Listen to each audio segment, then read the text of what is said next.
everybody. Welcome back to another episode of Built Like This podcast. I'm your host, Maxine, on episode 303. Hi, how are you? Hope you are doing well. Before we get started, make sure you are subscribed. Shout out to my recent subscribers and my veteran subscribers.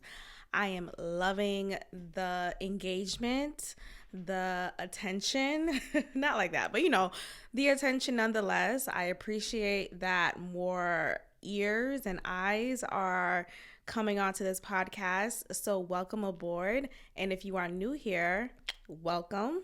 Thank you for clicking this video and I hope you enjoy. But please, as your way of supporting me, click the subscribe button on YouTube, on Spotify, as well as Apple Podcasts for this podcast. So that is your way of supporting this independent broadcast. Let's get started. Okay, so no more Pornhub? Yes, we're gonna get started with the meat and potatoes now. I am quite disturbed by this news here. As a Texas resident, as a transplant here in Texas, I am disturbed by this. I am disturbed by this for a number of reasons. I have shared with you all my pleasure in this platform. I have, and I think there is something to be said when there are more obstacles to get in the way of that. Now, for those who may not know, there is a law now in place for particular adult websites such as Pornhub. And, I'm doing that for YouTube reasons, even though I already said the word earlier. Hopefully they didn't catch it.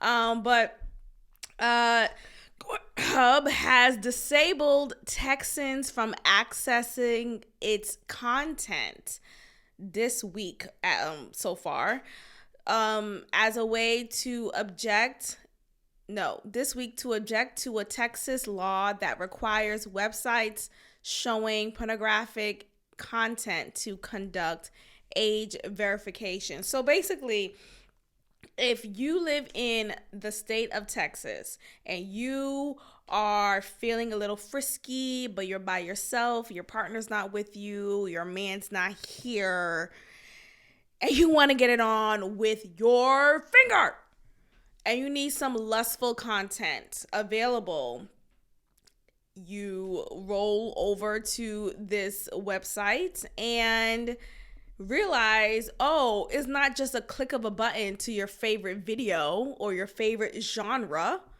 No, you have to actually upload a copy of your ID.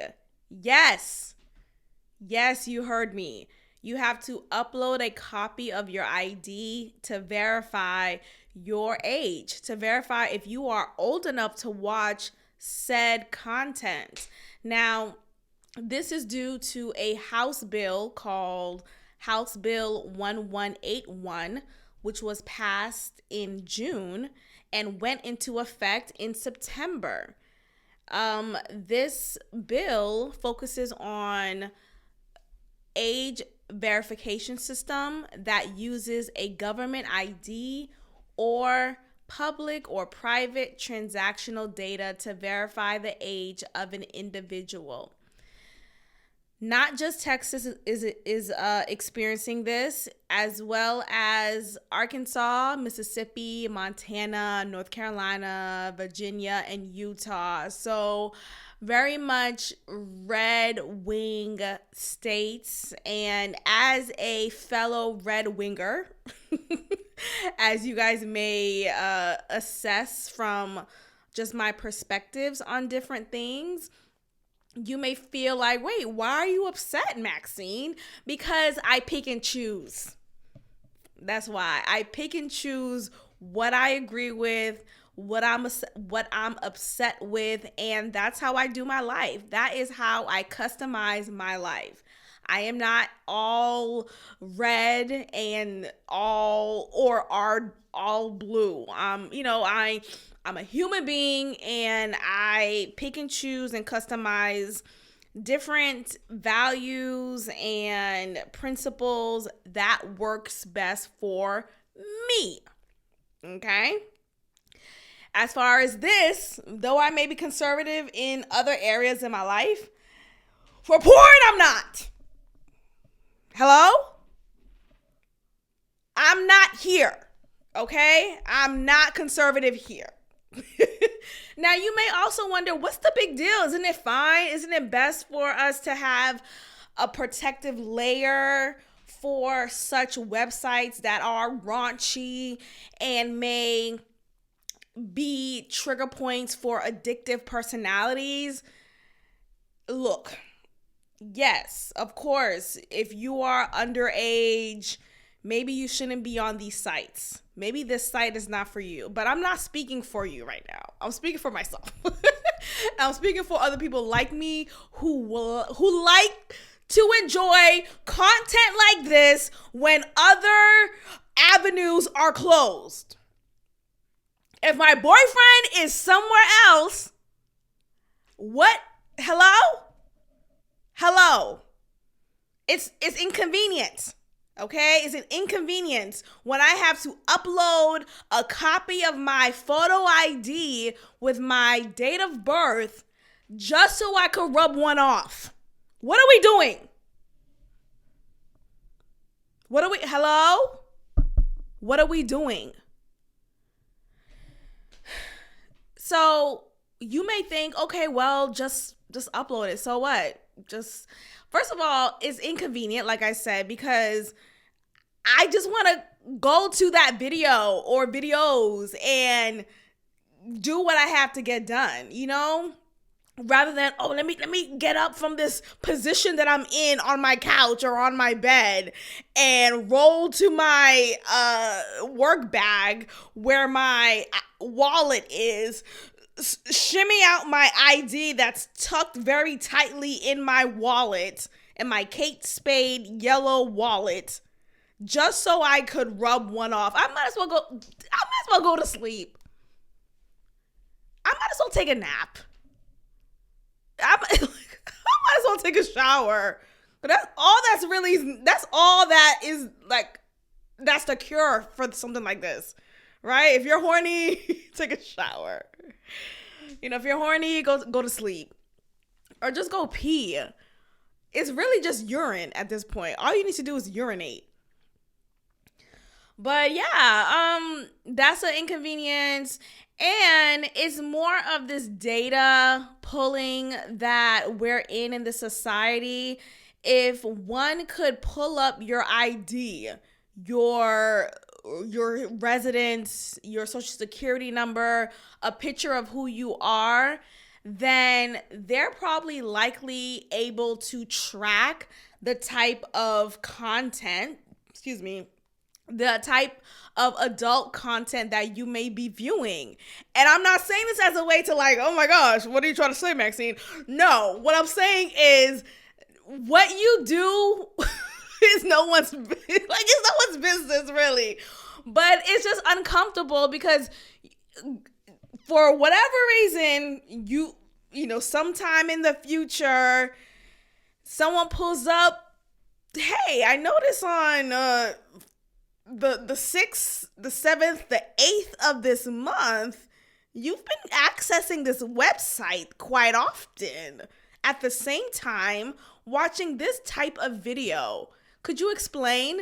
No, I can't. I don't have an answer for you. You know what I mean? I just don't feel like this is appropriate or necessary. I think this just goes down to parental guidance. If this is for the sake of the children, there are other things that need to be done instead, because, okay, sure. Now, 12-year-old Tommy can't access Pornhub because he doesn't have a valid ID, right? Okay. He could find it in other ways, right? But let's get to the root of that. Why does he desire to search for that type of content online, or period? What's going on? What is he curious about? What is he experiencing maybe? What is he consuming on a daily basis that will trigger this type of curiosity? That is where things should be investigated. Not for a woman who's in her early 30s and who just wants to rub one off because her boyfriend's out of town. Hello? Like, it's just inconvenient. I just don't like, one thing about my life right now and the era that I've been in, it's really about convenience for me. I'll pay an extra fee if that means I'm in a comfortable seat. I'll pay an extra fee if that means you're cleaning every crevice of my car and I don't have to do the extra work, right? Whatever that looks like. I like the soft life. I like the comfort in knowing that my service is appreciated and things are done with quality care. I can't easily contain this type of, I don't know. My point is, it's inconvenient, okay? It's inconvenient and I don't like it. So, what else? The Age Verification Providers Association is a, quote, not-for-profit global trade body representing 26 organizations. And like I said, it's not just Texas that's experiencing this. The point is to protect minors here. So according to a statement from Pornhub, it says here, quote, employing the least effective and yet also most restrictive means of accomplishing Texas's stated purpose of allegedly protecting minors. The company also devised manufacturers and operating system providers should be the ones responsible for age verification. It says here also that, quote, obviously people are sometimes a little bit nervous about sharing their identity when they're looking at that sort of site. So the essence of our industry is proving your age without disclosing your identity. Okay. He said in Europe, people are working on a system where users can recycle their age verification check from one site to access others. I mean, there are multiple different methods and they are effective, and we operate a certification scheme where providers are audited against international standards. Anyway, the point is, it's annoying when we don't figure out the actual problem, but we just add, a Band-Aid to it. We put it around some type of bandana to tighten it up. It's just really it's too much. It's too much. I find it inconvenient again. If inconvenient is the word of the day, then say so, Maxine. But it is. It really is.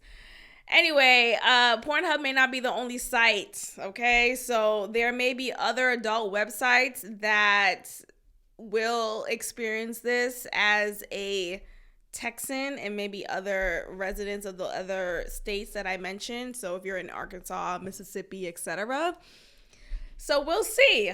We'll see. I guess I'll just stick to Twitter.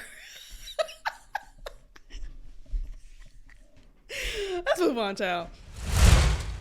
Okay, so let's get into Amanda Seales. I haven't talked about her in a while. I have not talked about her in a while.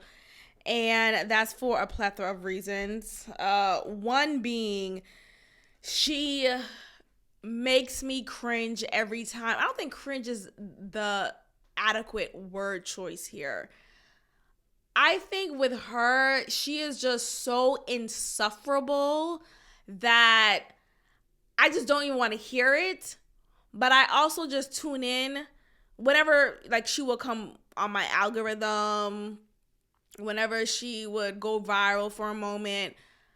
I'll just tune in and I'll roll my eyes hard again because of, yet again, she's a professional victim. Like, that is her role. You know how, she's an actress, comic, and yada, yada, yada, producer. She's a professional victim as well. She's someone who thrives off of being victimized and look at me, I'm oppressed, I deserve more, you're wrong for not treating me better than how I should be treated. I deserve. She has come out and made a strong claim or just declaration against Hollywood altogether, but not just Hollywood, particularly Black Hollywood. She said that she has not been invited to Black Hollywood events and activities for as long as she could remember, it seems like, which is quite odd because I remember during the pandemic, she actually hosted the BET Awards in her home. This was obviously during a time when everything was locked down, everything was done virtually. So she was given the opportunity to host the BET Awards. Yeah, Amanda Seales, which I was shocked about in the beginning, but I was like, you know what? Hey, cool. It's an opportunity. Good for her. I try not to be a hater. So she hosted it. I think she did a fine job, but, it was what it was. Come to find out, since then, she has not been invited to the BET Awards. I wish I could make this. Like, what? How do I host your award show and you don't invite me to your show afterwards? Like, all the years afterward, I have not received an invite? That's wild. But, okay, what isn't surprising to me is all of this. She has a history of being an asshole, yet she lacks the self-awareness, the accountability, and just the wherewithal to sit back and be reflective. I want to go back to a moment when she decided to talk about this man named Myron Rolle. And I hope I'm saying his last name correctly.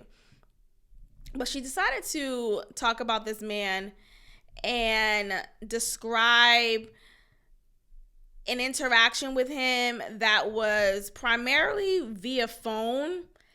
And she described this interaction and was heavy on the creepy, borderline sexual harassment claim and allegation.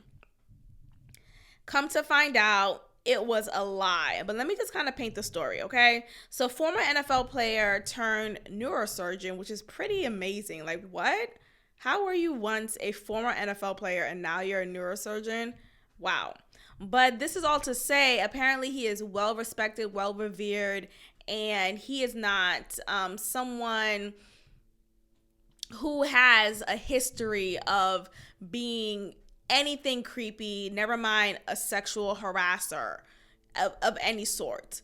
So, and yes, obviously there are many examples of people who didn't look the part but still was the part. I get that. That does exist. I'm not negating that.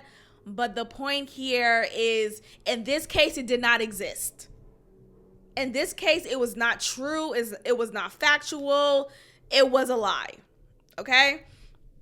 So let's talk about it. So he responded to the claims that she made that said that he sexually harassed her. So the stand-up comedian first spoke of the alleged harassment on The Breakfast Club, but never mentioned his name directly. She talked about it again on her podcast. However, she did not reveal who she was speaking up until a particular date via her Instagram stories. She said that other women contacted her and revealed similar stories. They spoke on the phone, and she said there were some troubling things in the conversation that made me take a step back. With literally no investigation, it was brought to my attention he had sexually harassed a woman by opening the door when she came to meet him for a date, butt naked, and then telling her that she was the one overreacting. Roll's response came on a particular. This happened like a year or so ago, not too long ago, but not like so recent. So that's why I'm not being specific with the dates. He flat out denied all of the allegations, of course. On top of that, he criticized how similar claims are treated nowadays. He says, quote, "I understand that in today's world, the responsibility falls on the accused to prove themselves innocent, as opposed to one's alleged accuser having to prove their claims before going public. Unfortunately, I have found myself victim to these very circumstances. Let me make myself perfectly clear," he continued. "These accusations are absolutely false and should be characterized as exactly what they are: acts of bullying, intimidation, and retaliation." He then accused Seals of making the allegation because he did not return her advances, and she may have wanted a relationship with him. He says accusation of sexual harassment should be taken seriously, but the same should be said for false accusations against someone and the impact those accusations can have in today's digital world. Okay? He's since then received plenty of support from his followers, and these supporters, of course, did not believe Seals and accused her of trying to ruin his reputation. And the reason why, again, this came out as something that was not believed at all or instantly believed at all by instantly believed at all in general was just the character of who she is. The character of who she is. She comes off very angry, very bitter. And if things don't go her way, I'm going to find ways to tear you down and divert the attention away from me. And so these alleged women, first of all, who are they? Where are they? What are you talking about? Have those women come forward and said he said this really happened? Did she just create this out of her ass? You know, and I just feel like this was during a time when Me Too was very still high in the zeitgeist, and she was getting she was probably getting her rocks off from being a part of this attention era. How can I get more attention? I'm going to accuse this innocent man of sexual harassment. When it's like, first of all, I'm not gonna say let's say, but did he do anything to you? Can we just say that? No, right? Okay. So why are you speaking on behalf of I'm speaking on these women because you have a what? So you're meaning to tell me these women spoke to her, they decided to call her on the phone. These random women decided to call Amanda Seals to let her know of this alleged moment? I don't know. I don't believe it. Obviously, no one else believed it. Obviously, it was nothing that was anything because nothing came from it. It was insufficient. So she actually came forward since then and was relentless in saying, "Oh, I didn't say he did it," like completely denying the verbatim in her words. She absolutely did say all that I said, you guys, were verbatim from what she said. Okay? So you're getting mad because of what? because you were proven wrong and you're proven to look at like this crazy person. So there's that, right? Next, she was on the show Insecure, which stars Issa Rae, and she did a great job on the show. Amanda Seales she's a great actress. Like, she's funny. She's a funny actress. I don't know if I'm into her comedy like that, but I'm not going to shoot her down. She's an artist. There's an art for everyone. Art is subjective, so I'm not going to shoot her down on that. It's just not for me. But I do appreciate her acting skills. And the only one that I could reference at the moment, because I'm not familiar with her acting career per se. Like, I don't know what she's done prior to Insecure. And this is me not trying to shoot. I'm not trying to shoot her down. I'm not. I'm just saying, I know people like to reference, oh, she was a Nickelodeon. Okay, I wasn't watching that show. Okay, I was not around then, and it didn't come around. It didn't come around like my reruns TV era. So I'm sorry, I don't have that experience. But I have heard she was on Nickelodeon when she was a kid. Anyway, all in all, she was great on Insecure. Not taking that away from her. I think what works for her is when she gets into another character and we could just appreciate that fictional character. You know what I mean?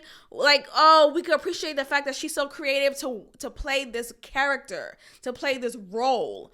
But when she is just being herself, it's so unnerving that it really turns you off. It really turns you off. Anyway, so she describes another incident in which she was disregarded from the Black community, and she was attending a Black celebration Hollywood party somewhere in California. When she got to the party, she was told that she needed to leave because she was not welcome in this space. She did not want to leave, and she refused to leave. Literally, there were security there trying to escort her out. Prior to her finally leaving, she said, I'm not leaving until I know who wants me out. You know, who wants me out, yada, yada, yada. She, come to find out, the manager, or what was it, the PR lady? The manager, I think her name is Vanessa something. Nonetheless, the manager of Issa Rae is the one throwing this party. And she's the one who just doesn't have a good relationship with Amanda Seales. And it turns out that she is the one responsible for that. And anyway, so she kicked her out. It became this big thing. Amanda Seales came online and talked about her feelings about it and was like, this is, again, just, I'm a victim, rather than understanding what about you is making you not accepted or wanted in any space. She has a history of coming online and talking dog shit about certain people, dragging the Black community, and just being very condescending. It's one thing to have an education and be proud of your education. I know she has a master's degree in African American studies, and she's very articulate, right? She's book smart. She is intelligent. That's great. But just because you have those things does not make you better than anybody. And I think that is what is so hard to get through in her head. She feels like it seems like, I don't know her personally, but it seems like that is her like personality, oh, hi, this is my name and I have this degree, therefore you should respect me, and I think there's something to that when people like to depend on these external things or these things that we think are so elite that, oh, because I have this, I'm better than you. You should respect me. Not only should you respect me, you should bow down to me. And it's like, bitch, shut the fuck up. That's why you don't have, anyway. Sorry, I drink this water. But yeah, I just feel like she is just she's so rude and condescending. I have a little story of her though, personal story. When I was in undergrad, the school that I went to, shout out to UNH, University of New Haven in Connecticut, I attended one of the Black Student Union activities or events that was held on campus. And she was actually an invited guest to perform. And she performed some, like, she's a poet as well, right? She's multi-layered, great. I'm not taking that away from her. Anyway, so she was performing her poem. She came on campus, performed her poem, and I was seated up front, right?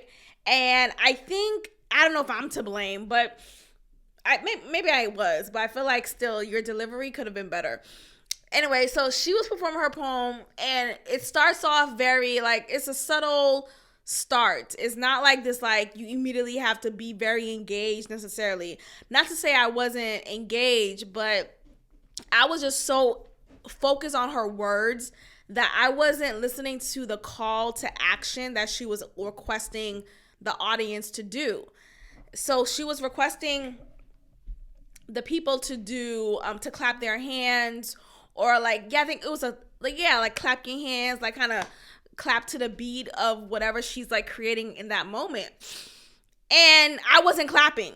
I did not clap in that moment. And it wasn't because I was trying to be like rebellious. I really wasn't. I think I was just like awe. I was in awe of the moment. Like, I really appreciate whenever people come forward and share their feelings in any capacity. So I was literally, it wasn't even starstruck because I didn't really have like a parasocial relationship with this woman at all. Like, I didn't consider her necessarily like, oh my, this fanned out celebrity. Like, it wasn't like a big deal for me. But what was a big deal was just seeing anybody. I love seeing people go on stage and share their heart, because I've done it many times before, and it's always so exhilarating. So even watching someone go up there, anyone, I find it to be so exhilarating. Like, just, I live through you. Like, it's like a weird experience that I also experienced. Nonetheless, I was enjoying her content and her delivery, but I wasn't necessarily paying attention to what she was calling me to do and everyone else to do. But everyone else was paying attention, obviously. So they were immediately clapping their hands to the beat, and I wasn't yet. I was still just like sitting there watching her. So she calls me out. Yes, she calls me out in that moment, and she calls me out in a slick way. Like, she was still on beat, and she was like, oh, like, I'm paraphrasing right now, but she was saying something to the sort of, oh, look at you not clapping your hands, and oh, just kind of like putting me on the spot. And I was so taken aback, like, wait, what? First of all, why are you talking to me? Like, it was just so rude. Like, it was literally, and it wasn't like, I don't know, like, there's a way to call someone out. Like, come on, girl, clap your hand. Like, there's a way to, do it like that. Where it's not like you're trying to be rude and like, what the fuck? Like, I'm literally here to watch you perform, and you're getting mad at one person in front who's not following your every direction. I don't know, I just find that to be so rude and weird. Like, you should be grateful that, people are even here. Anyway, literally, I did not understand that she wanted me to clap in the moment. I was just so, like, just in the moment. I was, like, dazed out, and I wasn't high. I wasn't drinking or anything. I was, like, super sober during that time in college. But anyway, I would never forget that moment. I just felt like that was so rude. That was so unnecessarily rude. And the fact that that experience or that moment still lives with me today. And it's not like that I think about it every day. No, it's just whenever she comes across my algorithm, I am reminded of, oh, wow, she has the same tone and rude ass attitude that she does now, that that she did then. Like she's the same person. And I just find her to be so insufferable. Like just seeing her through just from that moment, and then seeing her through my phone and on TV, I just like, oh my God. Like, anyway, so let me go ahead and play this clip, child. I said all of that to not get to the point. Let me see if I can find it real quick. So, yeah, so she calls out this Black Hollywood and feels like she deserves more than what she's getting. If it wasn't for y'all, I would really think that I ain't doing shit. Because the industry I'm in does not recognize me. And to be clear, I'm speaking about the Black spaces in the industry I'm in. Because y'all know I don't give two damns about any of these other spaces. But the Black spaces is what I'm referring to. Which is largely in part why I've realized like I need to shift out of this industry. You know, like I don't get invited to Essence Women in Hollywood. I've never been invited to the NAACP Image Awards. I've been nominated for an Image Award. Never been invited to the NAACP Image Awards. Never been honored at Black Girls Rock. Like, that's so funny to me. How were you nominated and not invited? Like, you must be a fucking asshole. And when I'm reading about, like, some people's, like, take on it, a majority of people are feeling the same way as I am. Like, a majority of people feel the same. Like, yeah, she's definitely an asshole. She rubs me the wrong way. This is a common emotion that is shared amongst many people. People who know her personally, people who know her through someone else, who have a mutual connection, and just like bystanders or, quote unquote fans, or just like, regular folks who had no connection with her. We all have the same thread. We all have the same thread of feelings when it comes to her. What does that say? It's not about being a bandwagon. It's not about that. It's about recognizing, hey, if everyone is saying the same thing about me, maybe it's me.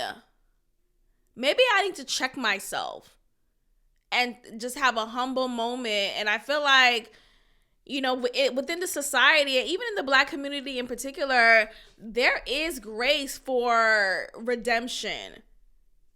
If you come forward and be like, yeah, I've been fucked up lately, and not just like put it on this like, oh, I've been depressed, and because I actually read something that, she said somewhere that she's been battling depression, and I feel like, oh, here we go. I don't want that to take away from the accountability that she should still take. I can still have grace for you, and like, I'm sure battling depression is difficult, right? And I want you to recognize the impact of your actions still. Okay? Anyway, I just think it's wild. Like, what? You got nominated to the NAACP Awards and you didn't get invited? Hosted these events, you know what I'm saying? I literally hosted the BET Awards in 2020 in my house, and I was not invited to the BET Awards since. So I just want to thank y'all for always reminding me that I really am valuable, because the game and the industry that I've been in has never let me know. Say something? That's hilarious. Okay, so yeah, like I said, she has not been invited to the BET Awards since she's hosted it in 2020. Oh, what I wanted to say earlier, I forgot. So some people are saying, oh, the reason why people don't like her is because she speaks up for what's morally right? Like she calls out any abusers in Hollywood. She doesn't just take scraps. She speaks up for herself, and she is she has integrity, and when someone who has that, suck my dick. Shut up. That's not it. You're missing the point. It's about tone and it's about delivery. It's not about the message sometimes. It's about the timing of that. You don't always have to be the obnoxious one in the room trying to prove that you're so intelligent and you have all the book smarts in the world. Girl, relax. Like, you're not that smart. If you're so smart, you need to be able to read the room. Okay? Being smart is also about being street smart. It's also about being emotionally intelligent. So miss me with the whole, I have my master's degree. Girl, I have mine too. And what? What now? Okay. And again, this is not to shoot her down for her accolades. Be proud of your work. Be proud of your education. That's great. But when it comes to a point when you are being condescending, being rude, being entitled, and lacking any amount of self-awareness, you need to be checked each and every time. So yeah, you won't get an invite until you check yourself. You won't get, acknowledged and recognized in these black spaces until you check yourself. It's not about playing the game necessarily. It's not about that. It's about just being nice. Be kind. Stop always having an attitude. Why are you always upset? There's this interview I watched of hers. I know I did watch it. I don't know. It came on my algorithm, y'all. I'm like, let me just watch this bitch. Oh, look at me. Oh, let me just watch her. Fuck. But I wanted to watch this video of hers that came out recently. She was a guest on a podcast called Real Love Scenarios. My first time watching that podcast. I think I saw it before on like as I was scrolling through YouTube. I never clicked it until now. And the only reason I clicked it was the title of the video it said Amanda Seales and talks about recent breakup. And I was like, what?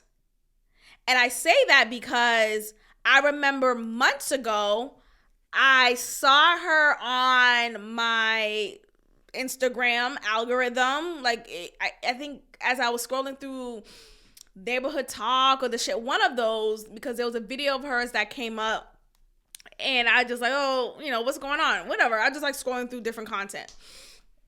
And I seen that video that she was in her white tennis outfit. And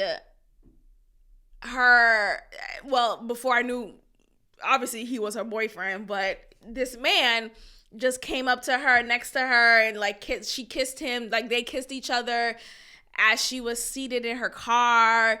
And it seemed like, oh my gosh, is this her boyfriend? Oh my gosh, is she finding love? Oh my gosh, is she being loved finally? Maybe we get to see a softness in her that we've never seen, that I've never noticed in her, that many of us never, ever noticed in her. So I was actually happy for her. I was like, oh my gosh, I'm so happy for her. This is great. Maybe we can finally relax. Maybe she'll stop being angry all the time. Maybe she just needed consistent dick. Not even just that, but just love and affection. Consistency.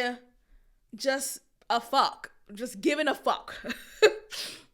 Anyway, that was 9 months ago. They recently broke up. Hence why she came on a podcast and talked about their breakup.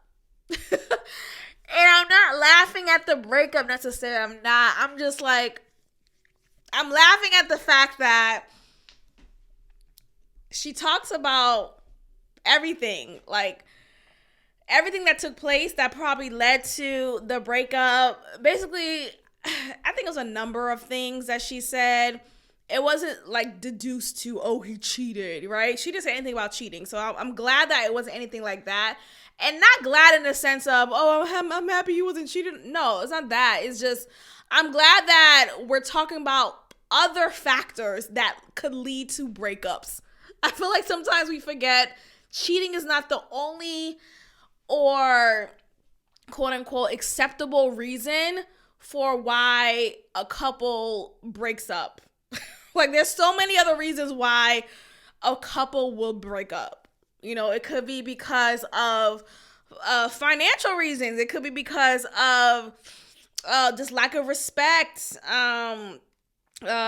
just differences, future goals not aligning. Like there's so many other reasons. Okay, it's just people be like, oh, he cheated. It's like, okay, that's it.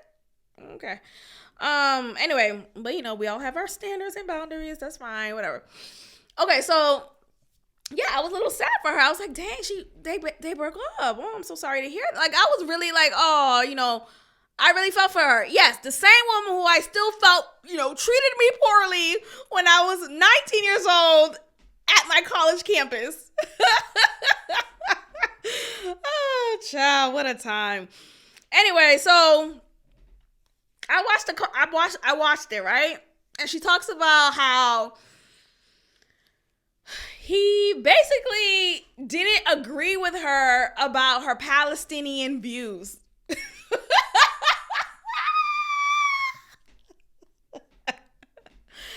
They broke up because he was not as passionate about Palestine as she was. You know how, you know, currently, and well, forever really, but like currently, there's so much hysteria going on between Palestine and Israel. And yes, I think, sure, everyone should be pro-Palestine, you know, but the propaganda that's in the news makes one instantly become pro-Israel, and there's a lot of battle in between that. Amanda Seales is pro-Palestine. She talks about it. She's wearing, even in the interview, I noticed, until I read the comments, I didn't even pick up on it prior, but she's wearing Palestinian colors and a type of garb around her neck. It's like this scarf, but it's particular to Palestinian culture. So she's like doing the fucking most. And like, girl, okay, look, I'm not here to say you can't feel passionate or proactive about any cultural strife that's happening, but I just feel like, ma'am, are you gonna lose a vein?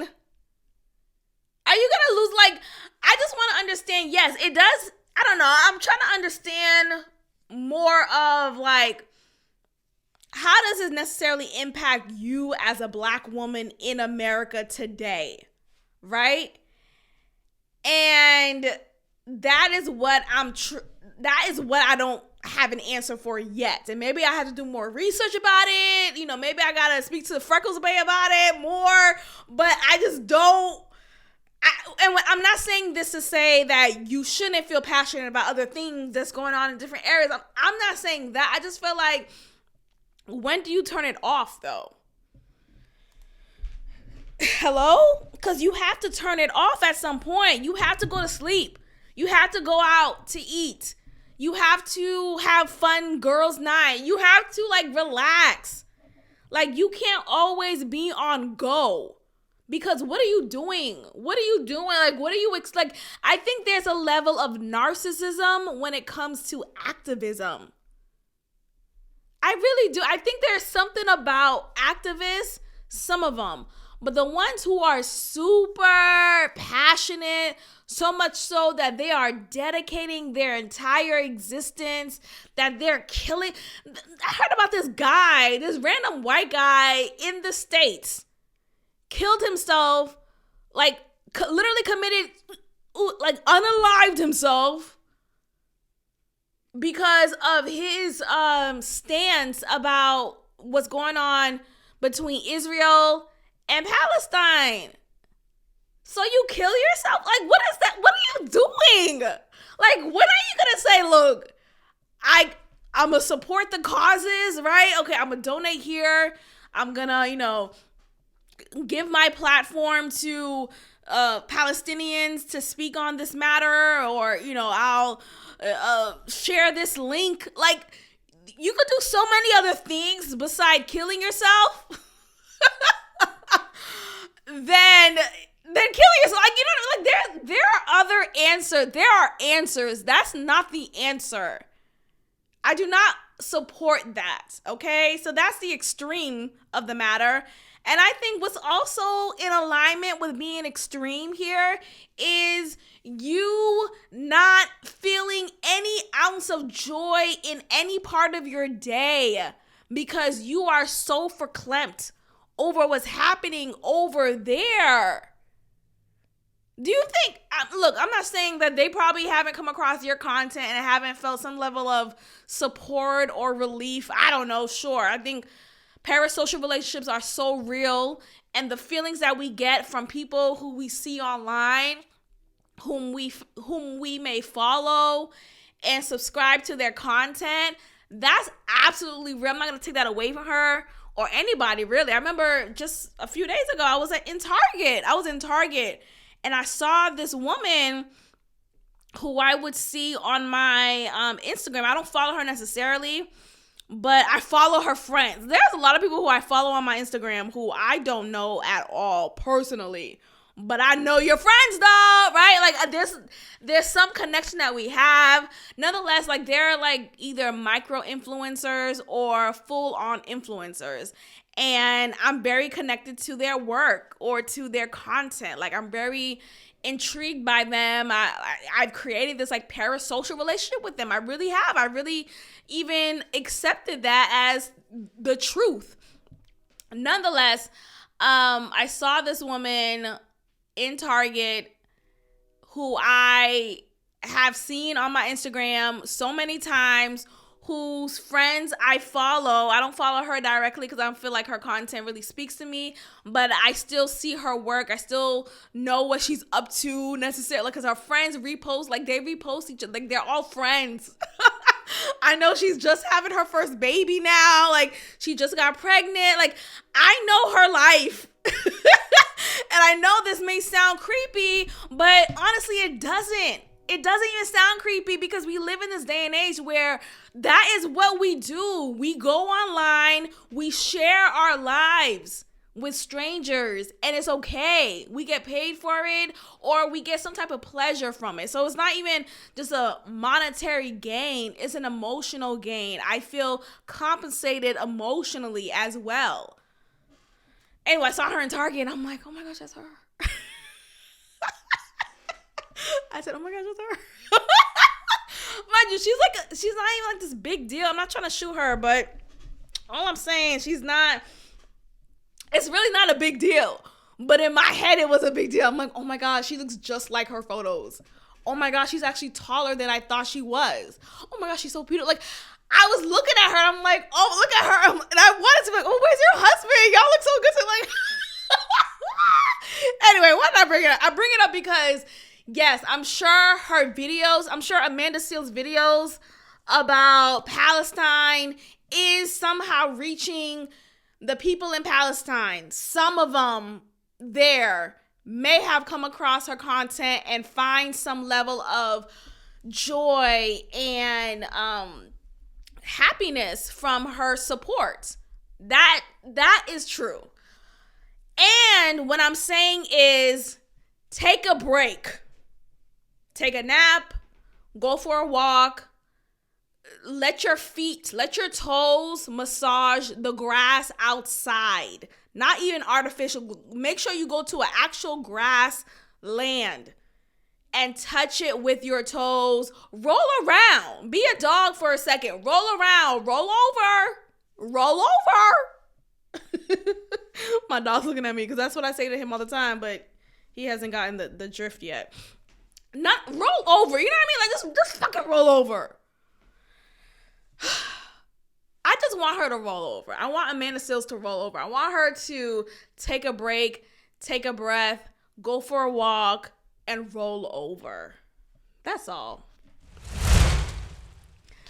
Okay, so I guess I was the only one who knew or just found out, never mind knew. I guess I'm the only one who found out that instant noodles are not safe.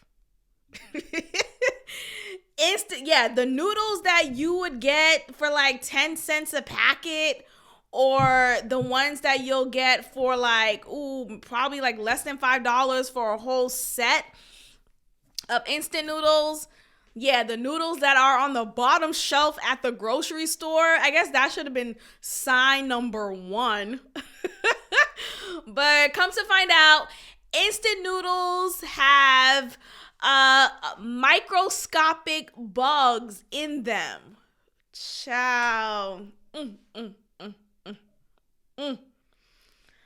I can't tell you how many times I've eaten these noodles throughout my life, and even in recent months I've had these noodles just on some, I don't have much of an appetite, let me just go ahead and pop these noodles in real quick. Or I'm kind of short with my budget, I'm just gonna get a pack of these and I'll eat them morning, noon, and night.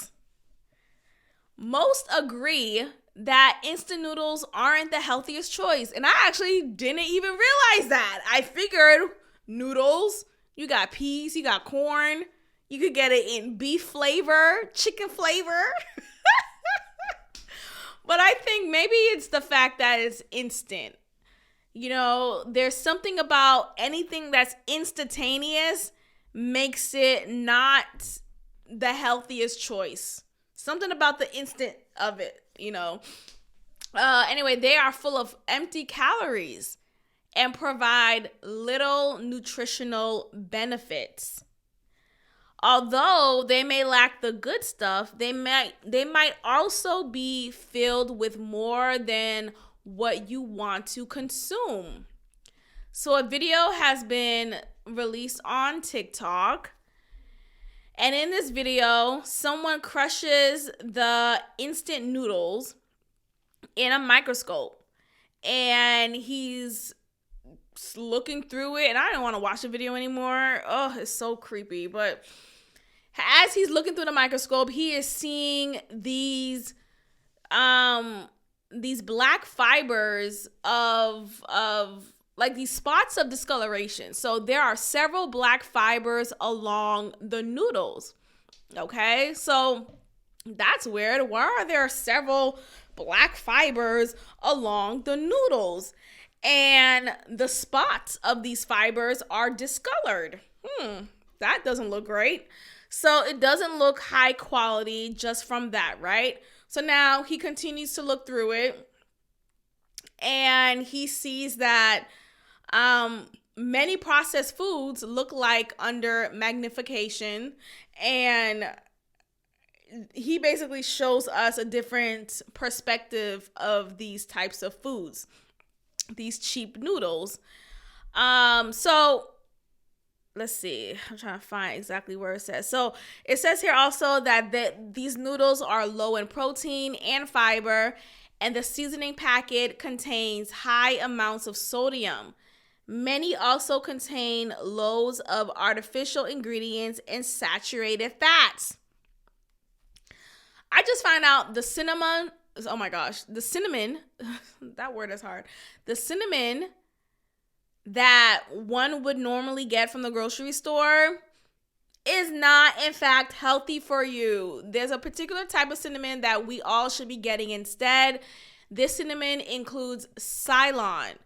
It actually says Ceylon right on the cover. It's not like one of those things where you have to read the ingredient list to make sure it has it. No, it has Ceylon in the front on the label right over cinnamon. So if you are a cinnamon lover, I encourage you to get Ceylon cinnamon, and you'll see it definitely at Whole Foods. Not even definitely. Actually, let's talk about Whole Foods real quick, because I went to Whole Foods and it took me a while to find that Ceylon cinnamon. It was in the back of the regular cinnamon. I just feel like no matter where you go, you could go to a quote unquote health food store and a healthy food store, and think, oh, everything in here is for my benefit, when it's like, no, you have to still go digging. I had to ask someone, hey, do you guys carry this? And she had to dig in the back of the tray on the shelf for the Ceylon cinnamon. Like, ma'am, either y'all packaged this incorrectly or you are really trying to kill me. Like, we are in this day and age where we have to fight for our life. I gotta fight for my life. Shout out to R. Kelly. Like, we really do. And it's tiring. Okay, so anyway, come to find out, these noodles have bugs in them. There are bugs in these noodles. These, like, moving particles that are actual small, minute bugs. And I'm just here to tell you guys, we all are figuring out more and more how the industry, the food industry, the pharmaceutical industry, the prison industry, even the school industry, like that, you gotta fight for your life everywhere you go. Okay, so maybe this is just a testament to say, ask questions, do your research, do it some more, cross-check it, take note, have a diary, have a journal, track your body and how it reacts to certain foods and certain ingredients. Do you feel depleted or do you feel rejoiced? And go from there. But yeah, I mean, at this point, it's quite disturbing, but it really just speaks to the capitalistic society that we're in. If we were in other countries, like, just other, I know in Europe, they don't have these poisons that's in the foods regularly. It's actually outlawed to have some of the main ingredients that we have here in the USA.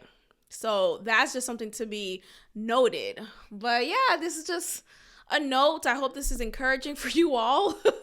I know sometimes it could feel very discouraging, like, damn, again? Now I gotta look for my cinnamon that says Ceylon in it? Yes.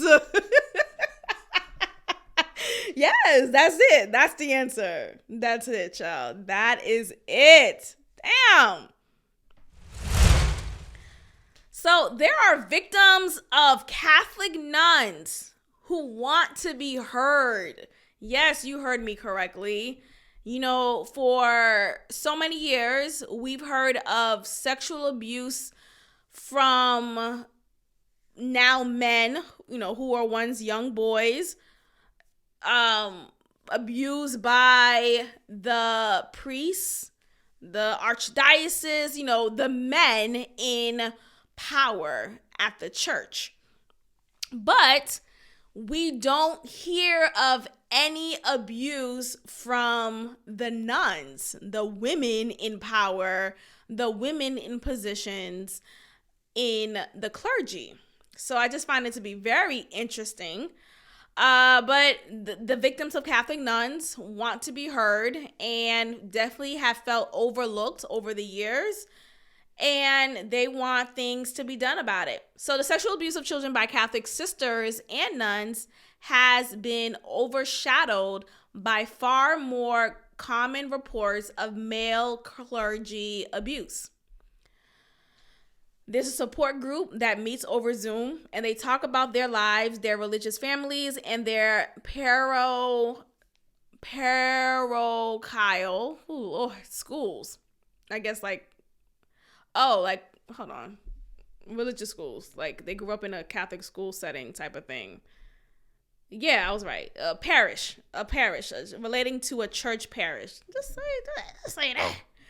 Anyway, so there's a support group that meets and talk about their upbringing, the religious household that they grew up in, the religious schools that they attended, and just the different and similar experiences that they had with each other.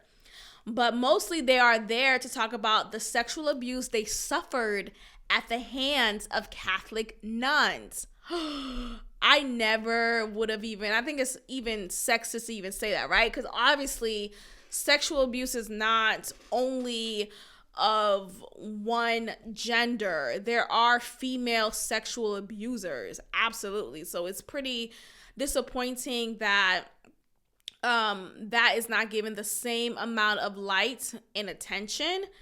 So yeah, I do feel sad about that.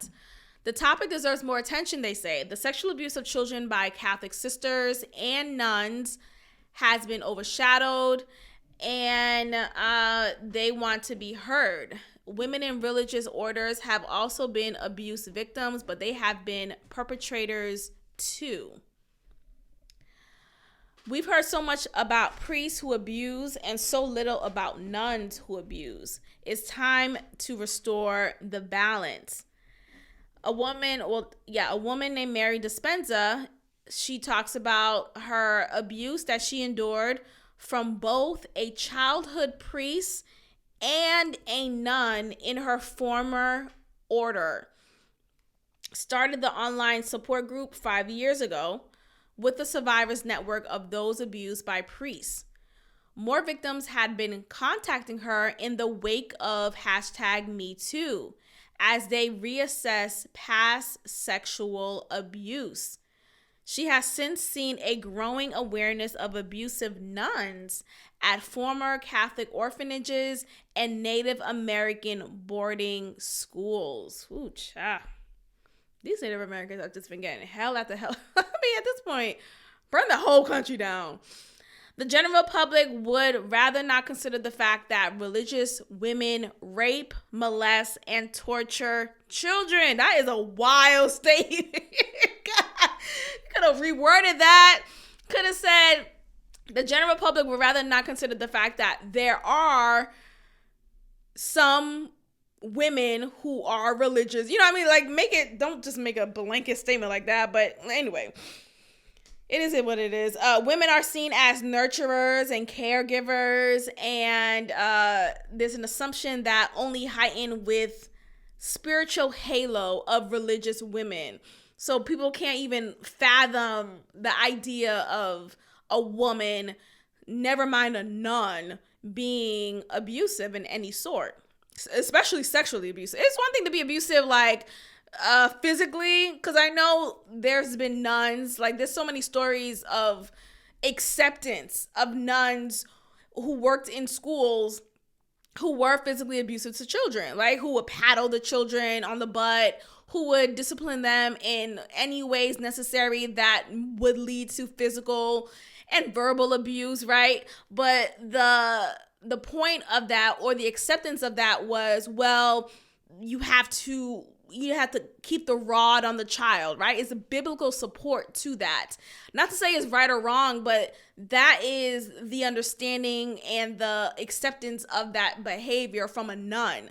But to hear that there were nuns, not all nuns, of course, but that there were nuns who have been sexually abusive, like, what? So this woman, who's now 66 years old, she talks about her sophomore year at, hold on, was it a new woman? Yeah, a woman named Gabrielle Longhi. She talks about her sophomore year at Stone Ridge School of the Sacred Heart in Bethesda, Maryland, when she alleges a teacher who was then a Catholic sister with the Society of the Sacred Heart sexually abused her in an office. Unlike most child sex abuse victims, she spoke up right away. She told other teachers, her sister, and friends that Sister Margaret Daly had tried to sexually force herself on Longhi, on the woman. Neither her parents nor the police were notified. She also kind of retreated after that. She became more closed down, said her sister, who was then a student at Stone Ridge's middle school. The sisters say they were soon asked to leave Stone Ridge. So instead of asking and taking disciplinary actions against the alleged abuser, this nun. Instead, they kick out the kids. They kick out the kids because they probably felt like, oh, the kids are making they're making the environment uncomfortable, and it's best for them to just go ahead and leave. What they're alleging is outrageous. Sister Margaret would never do such a thing. And come to find out, she was not alone. So the woman, she wondered, her last name is Longy. Longy always wondered if there were other victims. Daly, which is another woman, her last name, her alleged, wait, I get it right? Sorry.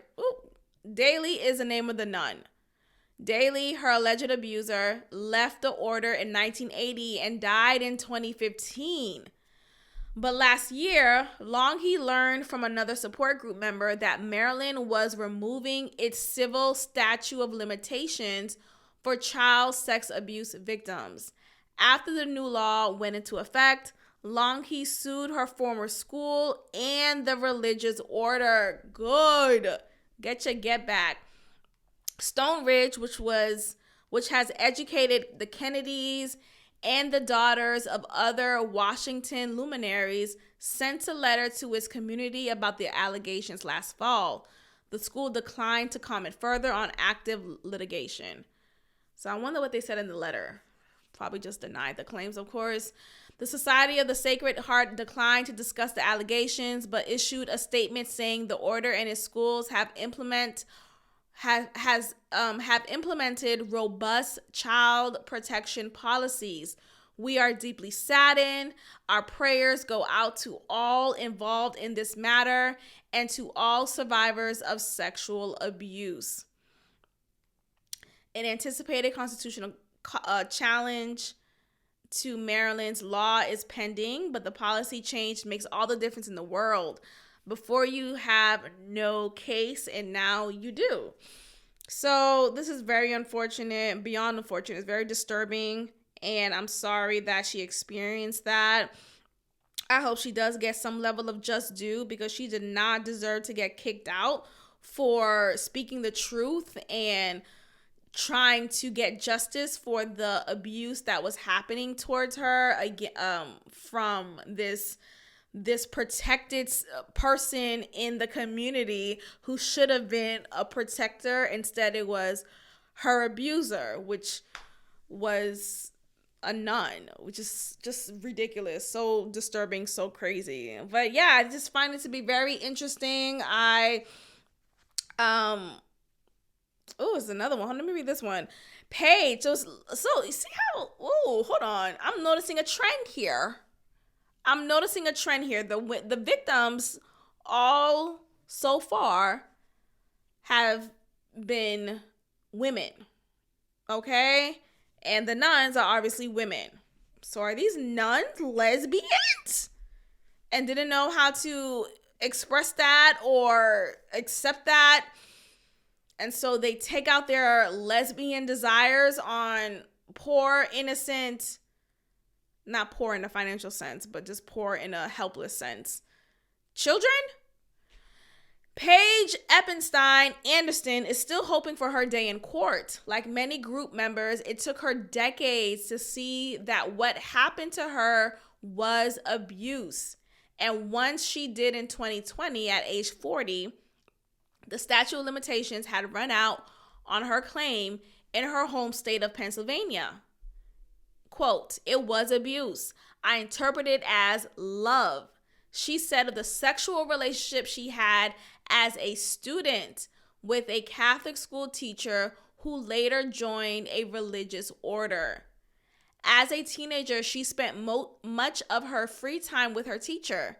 Their bond was so noticeable that a yearbook entry from a friend called her the woman's companion. Now that's weird. Let me read that again. Their bond was so noticeable that a yearbook entry from a friend called her the woman's companion. Okay. Quote, "It was very confusing to me. Ann Gleason was also nearly 40 and in therapy before she understood that she was sexually abused for years, starting at age 13 by a nun who was 24 years her senior. So the nun was 37 years old. Oof, that's disturbing. She received a settlement from the Sisters of St. Joseph of Carondelet in 2004. Quote, "The nun brainwashed me into thinking we were head over heels in love," she said. God's love. Oh, so disgusting. I hate when people do that. God has nothing to do with this. That is religious abuse right there. God's love. That's why no one else could know about it. It was so special. I'm so sorry she went through this. That's really sad. So sad, so sad, so sad. And the manipulation in this is so deep because to be at the tender age of 13, you obviously are so susceptible to things like this. You believe older people. You're conditioned to believe and trust and put your whole heart into whatever an older person, whatever an adult says. You know, this adult figure has so much authority in your life that of course you're going to believe this person. Of course what they're saying is Bible. Never mind a nun at that. But it turns out, just to clarify, she didn't start off as a nun. She became she was just a teacher at the Catholic school, but she later on joined a religious order. So I don't know if when she joined the religious order, the sexual relationship continued. Nonetheless, regardless, she was still out of line, inappropriate, committing a crime against a child.